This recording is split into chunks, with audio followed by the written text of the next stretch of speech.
Toshkent tumani axborot kutubxona markazi Zahiriddin Muhammad Bobur tavalludining 543 yilligi munosabati bilan buktreyler tayyorladi. Zahiriddin Muhammad Bobur o'zbek adabiyotining yirik namoyandalaridan biri, shoir, adib, olim, sarkarda, yirik davlat arbobi, buyuk Boburiylar sulolasi asoschisi.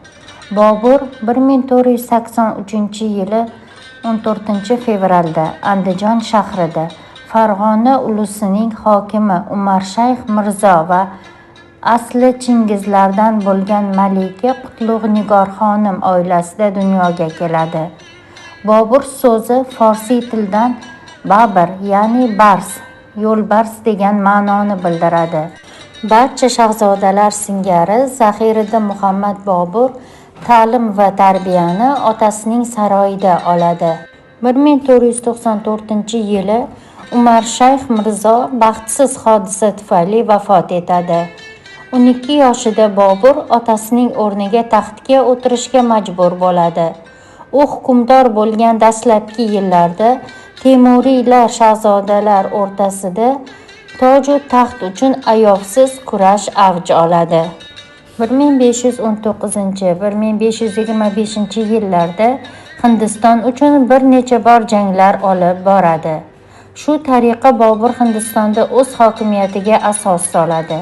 Bobur asos solgan sulola tarixda eng yirik sulolalardan biri bo'lib, uning avlodlari 350 yildan ortiq Hindistonga hukmronlik qiladi. Bobur Hindistonga kelgandan keyin katta siljishlar yuz beradi va yangi rag'batlantirishlar hayotga, san'atga, arxitekturaga toza havo baxsh etadi. Madaniyatning boshqa sohalari esa bir-birlariga tutashib ketadi.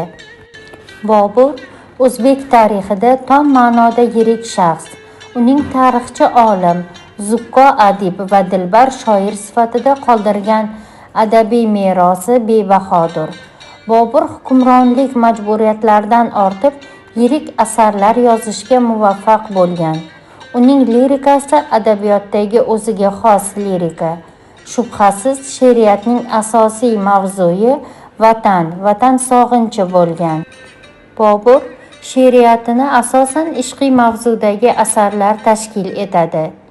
Ishqiy g'azallarda Bobur Hazrat Navoiydan ilhomlangan bo'lsa ajab emas. Shu bilan birgalikda Bobur lirikasida yuksak va oliyjanob insoniy tuyg'ular, adolatparvarlik, insonparvarlik tuyg'ularini madh etgan. Xalqda uning har kimki vafo qilsa, vafo topqusidir. Har kimki jafo qilsa, jafo topqusidir. Yaxshi kishi ko'rmag'ay yomonlik hargiz. Har kimki yomon bo'lsa, jazo topqusidir.